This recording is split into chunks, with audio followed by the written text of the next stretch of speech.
नमस्कार, मी कविता स्वयंपाकघरमध्ये तुमचं खूप खूप स्वागत आहे। आज आपण बनवणार आहोत अळूवड्याचे रोल न करता भरपूर लेयर्सवाली खमंग खुसखुशीत अशी मस्त अळूवडी रेसिपी। थोड्या वेगळ्या पद्धतीने अळूवड्याची पानं घेऊन ती लाटून घ्यायची, पानं उलटी करून त्याचे लाटण्याने लाटून घ्यायचे आहेत आणि त्याचे शिरा काढून घेऊन अशा प्रकारे त्याचे तुकडे करून घ्यायचे आहेत कैचीने। आणि अळूवड्याचं मिश्रण बनवण्यासाठी बेसन घ्यायचं आहे, आलं लसूण पेस्ट, चवीपुरतं मीठ, लाल तिखट, हळद आणि चिंच गुळाचं पाणी, हे सगळं मिश्रण व्यवस्थित मिक्स करून घ्यायचं आहे त्याच्या गुठल्या होताने। आणि एक ताट घ्यायचं आहे आणि ताटामध्ये अशी एक एक पान ठेवून त्याचं बेसनचं जे मिश्रण आहे ते व्यवस्थित लावून घ्यायचं आहे। मी त्याच्यामध्ये तीळ टाकायला विसरलेली म्हणून वरून टाकून घेते आणि त्या मिश्रणामध्ये पण थोडेसे टाकून मिक्स करून घेतले आहे।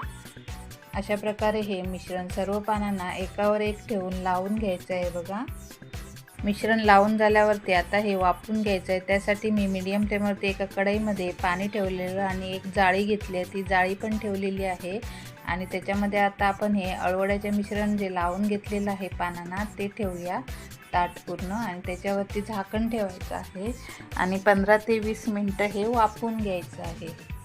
15 ते 20 मिनटं झालेले आहेत। आता आपण गॅस बंद करून हळूवार झाकण काढून घ्यायचं आहे आणि हे अळूवड्याचं मिश्रण जे आपण उकडत ठेवलेलं ते आपण काढून घ्यायचं आहे ताट अलगद, हे बघा, आणि थंड व्हायला द्यायचं आहे।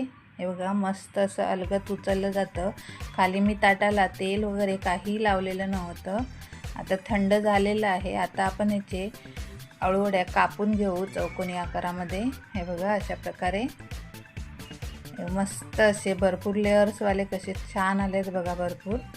तुम्ही हे 2 त्याचे पीसेस पण करू शकता आणि तळू शकता। हे बघा, मस्त असे मी थोडे कापून घेतलेले आहेत, थोडे ठेवून दिलेले आहेत। इकडे मी तेल गरम करत ठेवलेलं अळूवडे तळण्यासाठी, तेल गरम झालेलं आहे आणि आता मस्त असे खमंग अळूवडे तळून घेऊयात आपण। हे बघा, तळून पण झालेले आहेत। तेल व्यवस्थित गाळून एका ताटामध्ये काढून घेऊ। अशा प्रकारे तुम्ही अळूवड्या मस्त बनवून बघा, छान होतात। आणि माझी रेसिपी आवडली असेल तर लाईक, कमेंट आणि शेअर, सबस्क्राईब करायला विसरू नका। आणि कविता स्वयंपाकघरमध्ये जर नवीन असाल तर सबस्क्राईब करायला विसरू नका। Bye bye.